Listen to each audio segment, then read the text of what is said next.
ഞാൻ ഇന്നലെ പോസ്റ്റ് ചെയ്ത എൻ്റെ സുഹൃത്തിന്റെ കഥ, അതായത് റസിയയ്ക്ക് നേരിടേണ്ടി വന്ന മഞ്ചേരി ഹോസ്പിറ്റലിൽ നിന്ന് നേരിടേണ്ടി വന്ന ഒരു ദുരവസ്ഥയെക്കുറിച്ച് ഞാൻ വീഡിയോ ചെയ്ത സമയത്ത് പല ആളുകളും എന്നോട് വന്ന് പറഞ്ഞു, ആ റസിയ സത്യത്തിൽ നിങ്ങൾ തന്നെയല്ലേ, നിങ്ങൾക്ക് ധൈര്യം ഇല്ലാത്തതുകൊണ്ടല്ലേ അത് റസിയ എന്ന് പറഞ്ഞ പേരിൽ അങ്ങനെ വന്ന് വീഡിയോ ചെയ്തതെന്ന് ചോദിച്ചു. അങ്ങനെയുള്ള മക്കളോട് എനിക്ക് പറയാനുള്ളത്, എനിക്ക് നേരിട്ട് വന്ന എൻ്റെ അനുഭവം പറയാൻ യാതൊരു മടിയുമില്ല. അപ്പം അങ്ങനെ വിചാരിക്കുന്ന ആളുകളോട് ഒരു എക്സ്പീരിയൻസ് ഞാൻ ഷെയർ ചെയ്യാം. ഇത് എൻ്റെ തന്നെ സ്വന്തം എക്സ്പീരിയൻസ് ആണ്.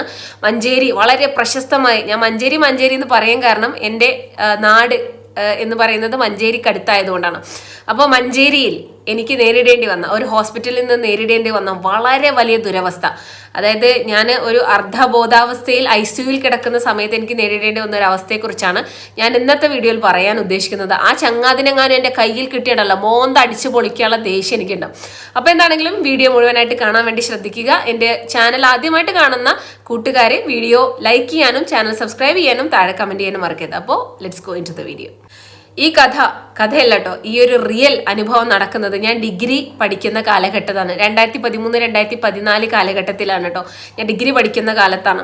അന്ന് ഒരു ദിവസം ഞാൻ വളരെ ക്രിട്ടിക്കലായിട്ട് ICUവിൽ കിടക്കണ്ടായി. മഞ്ചേരിയിലെ ഒരു പ്രമുഖമായിട്ടുള്ള ഒരു ഹോസ്പിറ്റലായിരുന്നു ഞാൻ കിടന്നത്. ആ കിടന്നത് എന്തിനായിരുന്നു എന്നൊക്കെയുള്ളത് വളരെ തികച്ചും പേഴ്സണൽ ആയിട്ടുള്ള ഒരു കാര്യമായതുകൊണ്ട് അത് ഞാൻ ഡിസ്ക്ലോസ് ചെയ്യാൻ ആഗ്രഹിക്കുന്നില്ല. മാത്രമല്ല, നമ്മുടെ ഇന്നത്തെ ഒരു ഫോക്കസ് എന്ന് പറയുന്നത് എന്തുകൊണ്ട് കിടന്നു എന്നുള്ളതല്ല. അപ്പോൾ ആ ഒരു ഹോസ്പിറ്റലിന്റെ പേര് ഞാൻ പറയാത്തതിന്റെ റീസൺ എന്താണെന്ന് വെച്ച് കഴിഞ്ഞാൽ, ഇപ്പോൾ ഒരുപാട് വർഷങ്ങൾ കഴിഞ്ഞു. അപ്പോൾ ഇനി ഇതൊരു ഇഷ്യൂ ആക്കിയിട്ട് ആ ഒരു ഹോസ്പിറ്റലിനെതിരെ ഞാനൊരു വീഡിയോ ചെയ്തു എന്നൊക്കെ പറഞ്ഞാൽ അതൊരു മോശമായ രീതിയിലേക്ക് പോകണ്ട.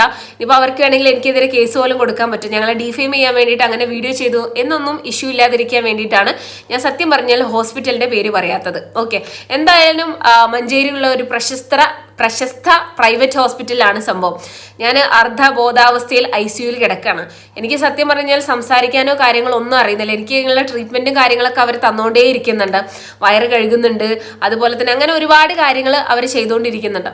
അപ്പോൾ ആ രാത്രി സമയമായ സമയത്ത് എന്നെ ഒരു ഉച്ചയ്ക്കൊക്കെയാണെന്ന് തോന്നുന്നു അഡ്മിറ്റ് ചെയ്തത്. അത് കഴിഞ്ഞതിന് ശേഷം രാത്രിയായ സമയത്ത് അവിടെ ഉണ്ടായിരുന്ന ഒരു ഹോസ്പിറ്റലിൽ ഒരു സ്റ്റാഫ് കേട്ടോ, അയാളുടെ പേര് ഷിബു ആണ് എന്നുള്ളത് മറ്റുള്ള ഹോസ്പിറ്റൽ സ്റ്റാഫുകളോടൊക്കെ സംസാരിച്ച സമയത്താണ് എനിക്ക് ആക്ച്വലി മനസ്സിലായത്. അപ്പോൾ ഈ ഷിബു എന്ന് പറഞ്ഞുള്ള ഈ ഒരാളുണ്ടല്ലോ, അയാൾ എന്നെ ട്രീറ്റ് ചെയ്തതാണ് എന്നെ ഏറ്റവും കൂടുതൽ ട്രിഗർ ചെയ്തിച്ച കാര്യം. എനിക്കപ്പോൾ ആ ഒരു സമയത്ത് എനിക്ക് പ്രതികരിക്കാനുള്ള ശേഷിയില്ലായിരുന്നു. ഞാൻ എന്താണ് എൻ്റെ അവസ്ഥ എന്ന് പോലും അറിയാത്തൊരു സിറ്റുവേഷനിൽ നിൽക്കുക. പക്ഷെ എനിക്ക് ചെറുതായിട്ട് കാര്യങ്ങളൊക്കെ മനസ്സിലാവുന്നുണ്ട്.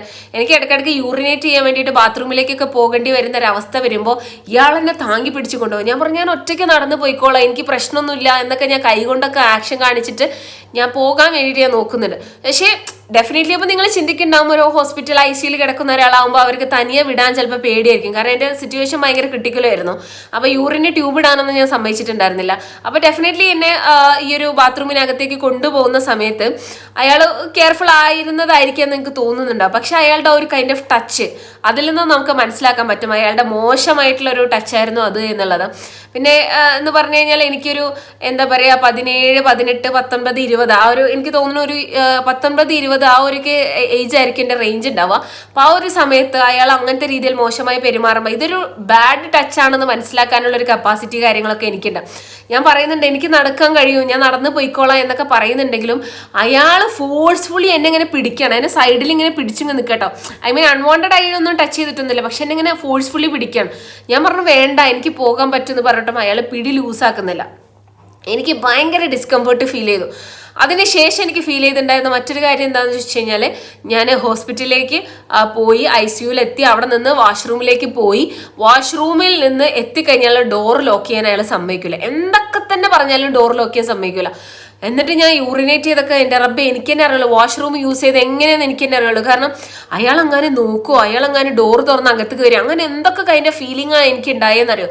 ഭയങ്കര വിഷമമായിരുന്നു അന്ന് എനിക്ക്. അയാളെങ്ങാനും വരുമോ, സ്ട്രെസ് എങ്ങനെയെങ്കിലും നേരെ ഒന്ന് പുലർന്നിരുന്നെങ്കിൽ. ഞാനിങ്ങനെ ആലോചിച്ച് നോക്കുകയാണ്, ഈ അധികൃതർ എന്ത് ഉത്തരവാദിത്തമാണ് അവിടെ കാണിച്ചിട്ടുള്ളത്. അന്ന് രാത്രി എങ്ങാനും അയാൾ എനിക്ക് നേരെ അറ്റാക്ക് വല്ലതും ചെയ്തിരുന്നെങ്കിൽ ചിലപ്പോൾ ഒരു കുഞ്ഞു പോലും അറിയില്ല, വല്ല തലയുടെ എന്തെങ്കിലും മുഖത്ത് പൊത്തിയിട്ട് അയാൾ എന്തെങ്കിലും എന്നെ ചെയ്തിരുന്നെങ്കിൽ ചിലപ്പോൾ ഒന്നും പറയാൻ പറ്റില്ല. എനിക്കും അങ്ങനെ റിയാക്ട് ചെയ്യാൻ പറ്റാത്തൊരു സിറ്റുവേഷനിലാണ്. ഞാനും ഒരു കംപ്ലീറ്റ് കോൺഷ്യസൻസിൽ നിൽക്കുന്ന ഒരു അവസ്ഥയിലല്ല ഞാനുള്ളത്. ആ ഒരു സമയത്ത് അയാൾ എന്നോട് എന്തെങ്കിലും മോശമായി പെരുമാറിയിരുന്നുവെങ്കിൽ എന്തായിരിക്കും എൻ്റെ ഒരു അവസ്ഥ എന്ന് ഞാൻ പിന്നീട് പല പ്രാവശ്യം ചിന്തിച്ചിട്ടുണ്ട് കേട്ടോ. എന്നിട്ട് അയാൾ ആ ഡോറിന്റെ പുറത്തേക്ക് നിൽക്കും കേട്ടോ. പക്ഷെ ഭാഗ്യത്തിന് അയാൾ എന്ത് ചെയ്തിട്ടില്ല, ബാത്റൂമിനകത്തേക്ക് പീപ്പ് ചെയ്യാനൊന്നും നിന്നിട്ടില്ല. ചിലപ്പോൾ മേ ബി അവരുടെ പ്രോട്ടോകോൾ അനുസരിച്ചിട്ട് ഡോർ അടക്കാൻ പാടില്ല എന്നൊക്കെ ആയിരിക്കാം. പക്ഷെ അങ്ങനെയുള്ളൊരു സിറ്റുവേഷനിൽ ICUക്കകത്ത് ഒരു ലേഡി നേഴ്സ് നിൽക്കേണ്ടതാണ്.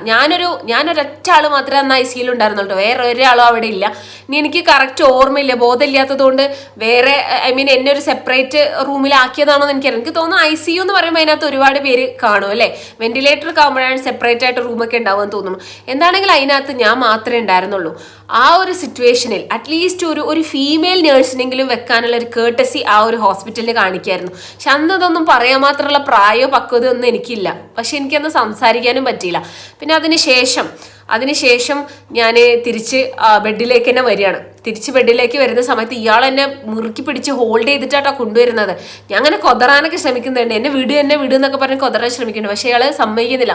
അയാൾക്ക് എന്നെ ജസ്റ്റ് ഒന്ന് താങ്ങിയാൽ മതി, അതല്ലാതെ ഞാൻ നടന്നു പോകുന്നുണ്ട്, ഞാൻ അങ്ങനത്തെ പ്രശ്നങ്ങളൊന്നും എനിക്കില്ല, എനിക്ക് കറക്റ്റായിട്ട് ഓർമ്മയുണ്ട്. അപ്പം ആ സമയത്ത് അയാൾക്ക് എന്നെ ജസ്റ്റ് ഒന്ന് ഹോൾഡ് ചെയ്താൽ മതി. പക്ഷെ അയാൾ ഇങ്ങനെ മുറുക്കി പിടിക്കുന്നത് എന്തർത്ഥത്തിലായിരുന്നു എനിക്ക് മനസ്സിലായില്ല കേട്ടോ. അത് കഴിഞ്ഞ് ഞാൻ വീണ്ടും അവിടെ ബെഡിൽ പോയി കിടക്കും. ബെഡിൽ പോയി കിടന്ന് ഞാനിങ്ങനെ കണ്ണടച്ച് കുറച്ച് സമയം ഇങ്ങനെ ഉറങ്ങും കേട്ടോ. കാരണം ഞാൻ എനിക്ക് കുറേ പ്രശ്നങ്ങൾ ഉണ്ടായിരുന്നു, കംപ്ലീറ്റ് കോൺഷ്യസ് അല്ല. അപ്പോൾ ആ സമയത്ത് ഇയാൾ ചെയ്യുന്ന, അതായത് കുറേ മെഡിസിൻസ് കാര്യങ്ങളൊക്കെ തന്നിട്ട് കേട്ടോ, അല്ലാതെ വേറെ പ്രശ്നം ഉണ്ടായിട്ടൊന്നുമില്ല. അറിയാലോ, ICUയിൽ കിടക്കുന്ന സമയത്ത് ഒരുപാട് നമുക്ക് മെഡിസിൻസ് കാര്യങ്ങളൊക്കെ തന്നുകൊണ്ടിരിക്കും. അങ്ങനെ തരുന്ന സമയത്ത് ഞാൻ കംപ്ലീറ്റ് ആയിട്ട് കോൺഷ്യസ് അല്ല. അപ്പം ഞാൻ ഇടയ്ക്കിടയ്ക്ക് ഉറങ്ങുന്നുണ്ട് അങ്ങനെ. അപ്പോൾ ഉണർന്ന് നോക്കുമ്പോഴൊക്കെ ഇയാളെ മുഖത്തേക്ക് നോക്കുമ്പോൾ ഇയാൾ ഇങ്ങനെ ഇരുന്ന് എന്നെ തന്നെ അങ്ങ് നോക്കി ഇങ്ങനെ ഇരുന്നുകൊണ്ടിരിക്കും. എനിക്കാണെങ്കിൽ ഭയങ്കര ഡിസ്കംഫർട്ട്. ICUക്കകത്താണെങ്കിൽ നമ്മളെ തലയിൽ തട്ടുണ്ടാവില്ല, അവർ തന്നിരിക്കുന്ന ഒരു ഡ്രസ്സ്, ആ ഒരു ഡ്രസ്സ് ഇങ്ങനെ കെട്ടിയിട്ട് ബാക്കിൽ ഇങ്ങനെ പിടിച്ച് കിട്ടുക, ഒരു സേഫ്റ്റി ഇല്ലാത്ത ഡ്രസ്സാണ്. അതും ആ ഒരു ചങ്ങാതിൻ്റെ കൂടെ ഞാൻ ആ ഒരു നൈറ്റ് അവിടെ സ്പെൻഡ് ചെയ്തത് എനിക്ക് തന്നെ അറിയുള്ളൂ. എൻ്റെ റബ്ബി ഒന്ന് നേരെ വെളുത്തിരുന്നെങ്കിൽ എന്ന് ഞാൻ വിചാരിച്ചായിരുന്നു കേട്ടോ. അത് കഴിഞ്ഞ് ഒരു മോർണിംഗ് എനിക്ക് തോന്നുന്നു 7-8 ഒക്കെ ആയ സമയത്ത് ആ ഒരു ഷിബു എന്ന് പറഞ്ഞ ഒരാൾ പോയി. തിരിച്ച് പകരം ഒരു നേഴ്സ് വന്നു, ഒരു ലേഡി നേഴ്സ് വന്നു. ഞാനിങ്ങനെ ആലോചിക്കായിരുന്നു, ആ പെണ്ണ് രാത്രി വന്നിരുന്നെങ്കിൽ എത്ര നന്നായിരുന്നു, ഞാൻ എത്ര സേഫായിട്ട് എനിക്ക് ഫീൽ ചെയ്യുന്നു എന്നുള്ളത്.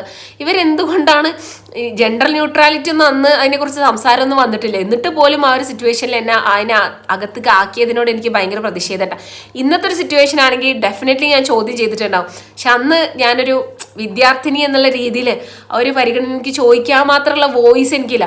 പക്ഷെ എന്നിട്ടും എനിക്ക് ഇത് വന്നിട്ട് വീട്ടിൽ പറയാനും പേടിയായിരുന്നു കേട്ടോ. പറഞ്ഞു കഴിഞ്ഞാൽ ഉമ്മ വാപ്പ ഇവരൊക്കെ എങ്ങനെ അത് എടുക്കും എന്നുള്ള കാര്യത്തിലൊക്കെ എനിക്ക് പേടിയായിരുന്നു. അത് കാരണം ഞാൻ അത് ആരടുത്തും പറഞ്ഞിട്ടുണ്ടായിരുന്നു, എൻ്റെ ഫ്രണ്ട്സിൻ്റെ അടുത്ത് മാത്രമേ ഒരു കാര്യം ഷെയർ ചെയ്തു എന്ന് മാത്രം. പക്ഷെ എൻ്റെ അകത്ത് ആ ഒരു ദേഷ്യം, ആ ഒരു വെറുപ്പ്, ഷിബുവിനെ കണ്ടു കഴിഞ്ഞാൽ അയാളങ്ങോട്ട് മുഖം രണ്ടും ഇടിക്കാനുള്ള ദേഷ്യം എനിക്കുണ്ടായിരുന്നു. ICUയിൽ ആ സമയത്ത് കിടക്കുന്ന സമയത്ത് എനിക്ക് അതിലെ ജീവനില്ല. അതിന് കഴിഞ്ഞ് ഞാൻ പോകുന്നതിന് ശേഷം, ഞാൻ കോളേജിൽ പഠിക്കുന്ന സമയത്ത് അത്യാവശ്യം നല്ല റിബലായിരുന്നു കേട്ടോ. അത് ഞാൻ തിരിച്ച് വീട്ടിലേക്ക് വന്നതിന് ശേഷം കുറച്ച് ദിവസം എടുത്തു എനിക്ക് റിക്കവറായി എൻ്റെ ആ ഒരു പ്രസൻറ്റ് സ്റ്റേറ്റിൽ നിന്ന് മാറി വരാൻ. അത് വന്നതിന് ശേഷം ഞാൻ ആദ്യം ചെയ്തത് എന്താണെന്ന് വെച്ച് കഴിഞ്ഞാൽ, കോളേജിൽ പോകുന്നതിൻ്റെയൊക്കെ മുന്നേ ആയിട്ട് ഞാൻ ചെയ്തത്, ഞാൻ ആ ഒരു ഹോസ്പിറ്റലിലേക്ക് വിളിച്ചിട്ട്, എനിക്ക് എവിടെ നിന്നാണ് അന്ന് ആ ധൈര്യം വന്നത് ഒന്നും എനിക്കറിയില്ല, ഐഡിയ എവിടെ നിന്നാണ് വന്നതെന്ന് എനിക്കറിയില്ല. ആ ഷിബുവിൻ്റെ നമ്പർ എൻ്റെ അടുത്തില്ല, ഒന്നുമില്ല. ആ ഷിബു എന്ന് പറഞ്ഞ പേര് തന്നെ എനിക്ക് എവിടെക്കോ സ്ട്രൈക്ക് ചെയ്ത് അങ്ങനെ കിട്ടിയതാണ്, അങ്ങോട്ടും ഇങ്ങോട്ടും സംസാരിക്കുന്നതിനിടയിൽ കിട്ടിയൊരു സാധനമാണ്. അത് കഴിഞ്ഞിട്ട് എനിക്ക് നേരിട്ട് ഹോസ്പിറ്റലിലേക്ക് വിളിച്ചിട്ട് ആ ഷിബുവിൻ്റെ നമ്പർ തരുമോ എന്ന് ചോദിച്ചു കഴിഞ്ഞാൽ ഡെഫിനറ്റ്ലി അവർ തരൂല, ഇതാരാ എന്താണെന്നൊക്കെ അവർക്ക് അറിയണ്ടാവും. അപ്പോൾ ഞാൻ അങ്ങനെ റിസപ്ഷനിലേക്ക് വിളിച്ചിട്ട് വളരെ ഫോർമലായിട്ട് ഞാൻ ചോദിച്ചു, ICU സെക്ഷനിലേക്ക് കണക്ട് ചെയ്യുമെന്ന് ചോദിച്ചു.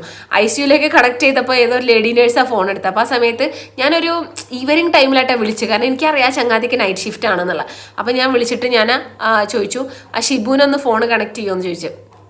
അപ്പോൾ എന്താ പറയുക, അവർ ആ ഒരു ICUയിലുണ്ടായിരുന്ന ലേഡി, ആ ഷിബു നിനക്കാ കോൾ എന്ന് പറഞ്ഞു. അപ്പോൾ ഷിബു വന്ന് ഹലോ എന്ന് ഫോൺ വിളിച്ചപ്പോൾ എനിക്ക് മനസ്സിലായി അപ്പോൾ ഇതാ പരനാറിയുടെ സൗണ്ടാണെന്നുള്ളത്. അപ്പോൾ ഞാൻ ഫോൺ എടുത്തതിന് ശേഷം ഞാൻ പറഞ്ഞു, നീ എന്താണ് എന്നോട് ചെയ്തത്? എനിക്ക് എന്നെ ഓർമ്മയുണ്ട്, എൻ്റെ പേര് ഷാക്കിറ എന്നാണ്.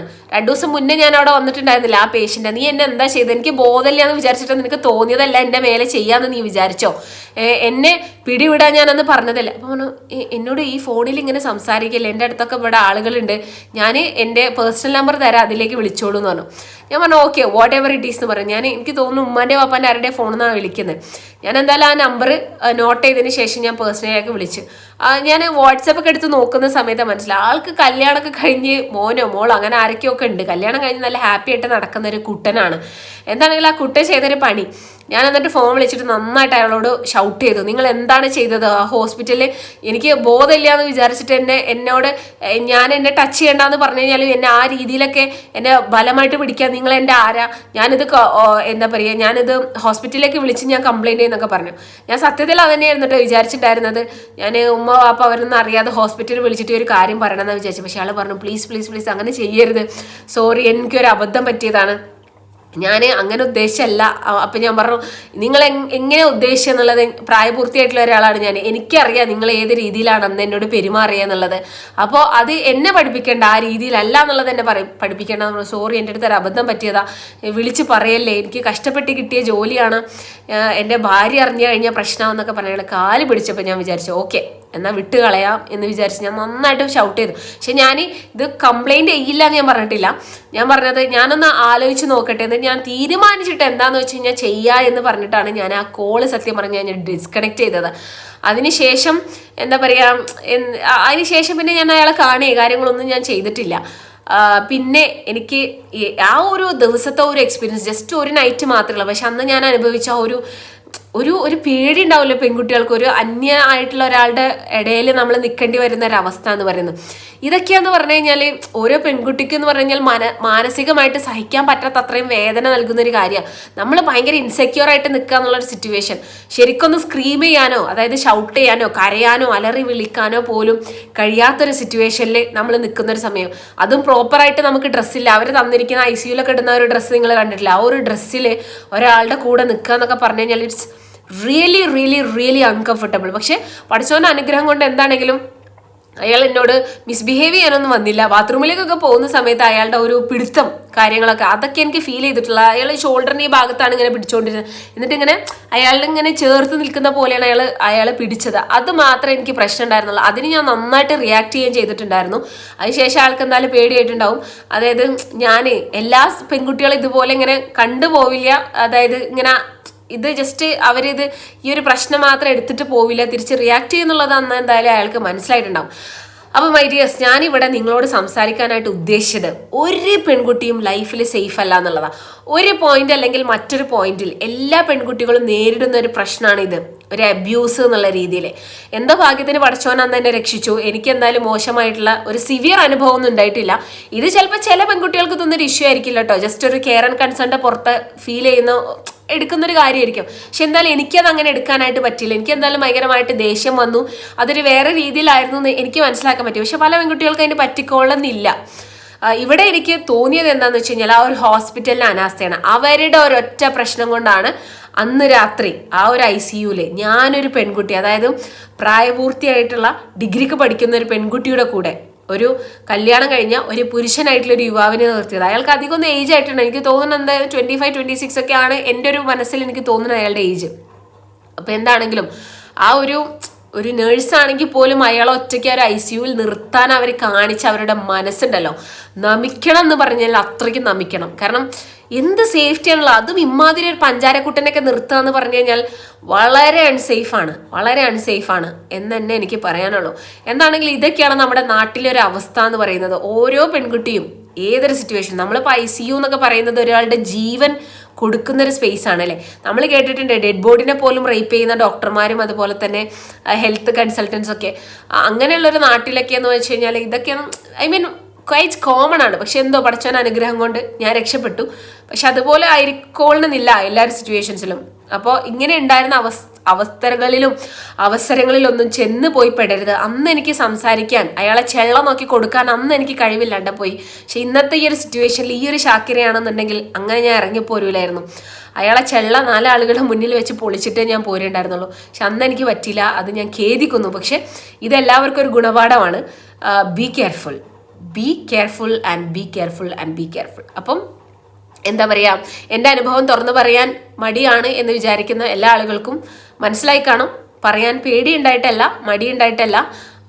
ഇത് ഞാൻ എൻ്റെ ഒരു എക്സ്പീരിയൻസ് ഓർത്ത് വന്ന സമയത്ത് എനിക്ക് ഓർമ്മ വന്നൊരു എക്സ്പീരിയൻസ് ഞാൻ ജസ്റ്റ് ഷെയർ ചെയ്തു എന്ന് മാത്രം. ഇതാരും ഒരു മോശമായിട്ട് എടുക്കരുത്. ജസ്റ്റ് എന്താ പറയുക, ജസ്റ്റ് എൻ്റെ ഒരു അനുഭവം പങ്കുവെച്ചു എന്നുള്ള രീതിയിൽ മാത്രം എടുത്താൽ മതി. There is nothing more. അപ്പം അത്രയേ ഉള്ളൂ. എനിക്ക് പറ്റുന്ന രീതിയിൽ ഞാൻ അതിനെ റിയാക്ട് ചെയ്തിട്ടുണ്ട്. ഇന്ന് സത്യം പറഞ്ഞാൽ അയാളുടെ നമ്പറോ കാര്യങ്ങളൊന്നും എൻ്റെ കയ്യിലില്ല. അതെല്ലാം ഒരുപാട് വർഷങ്ങൾക്ക് മുന്നേ തന്നെ മിസ്സായി. അന്ന് ഒരു ചെറിയ പെൺകുട്ടിയുടെ മനസ്സിൽ റിയാക്ട് ചെയ്യാൻ തോന്നിയ ഒരു ചെറിയ രീതിയായിരുന്നു അത്. പലപ്പോഴും പെൺകുട്ടികളുടെ ഒരു ബെസ്റ്റ് ഫ്രണ്ട് ആയിരിക്കുക എന്നുള്ളതാണ് പേരൻസിന് ചെയ്യാൻ പറ്റുന്ന ഏറ്റവും നല്ലൊരു കാര്യം. കാരണം അങ്ങനെയാണെങ്കിൽ ഇതുപോലുള്ള അവസരങ്ങളും അവസ്ഥകളൊക്കെ ഉണ്ടാകുന്ന സമയത്ത് അവർക്ക് തുറന്ന് ഷെയർ ചെയ്യാൻ പറ്റുന്ന ഒരു അറ്റ്മോസ്ഫിയർ വീട്ടിലുണ്ടാവും. അങ്ങനെ ആകുമ്പോൾ ഇങ്ങനെയുള്ള പ്രശ്നങ്ങളൊക്കെ ഉണ്ടാകുമ്പോൾ തുറന്ന് സംസാരിക്കാനായിട്ട് പറ്റും. എനിക്ക് സത്യം പറഞ്ഞാൽ പേടിയായിരുന്നു. എൻ്റെ പേരൻസ് ഫ്രണ്ട്ലി അല്ലാത്തത് കൊണ്ടല്ല, പക്ഷേ നമ്മുടെ സമൂഹത്തിൽ ഇതുപോലെയുള്ള കാര്യങ്ങളൊക്കെ സംസാരിക്കുമ്പോൾ നീ അങ്ങോട്ട് നോക്കിയത് കൊണ്ടല്ലേ എന്നുള്ള രീതിയിലുള്ള പേര് എനിക്കെതിരെ വരുമോ എന്നുള്ള പേടി കൊണ്ടായിരിക്കാം അന്ന് ഞാൻ പറയാതിരുന്നത്. എൻ്റെ കുഞ്ഞു മനസ്സിൽ അന്ന് എനിക്ക് തോന്നിയിട്ടുണ്ടാവില്ല പറയാൻ. അപ്പം ഇന്ന് എനിക്ക് തുറന്ന് സംസാരിക്കാനുള്ളൊരു ധൈര്യവും തൻ്റെ ഇടവും ഉണ്ടായത് എൻ്റെ ജീവിതത്തിൽ ഞാൻ ആർജിച്ചെടുത്തിട്ടുള്ള ഒരു തൻ്റെ ഇടം കൊണ്ടാണ്. So that's it my dears. നിങ്ങൾക്ക് ഇതുപോലെയുള്ള എന്തെങ്കിലും അനുഭവങ്ങളോ കാര്യങ്ങളോ ഒക്കെ ഉണ്ടെങ്കിൽ താഴെ ഷെയർ ചെയ്യാം. നിങ്ങൾക്കിത് കേട്ടിട്ട് എന്താ പറയാനുള്ളതെന്നും താഴെ കമൻറ്റ് ചെയ്യുക. Let's see in the next video. Till then by.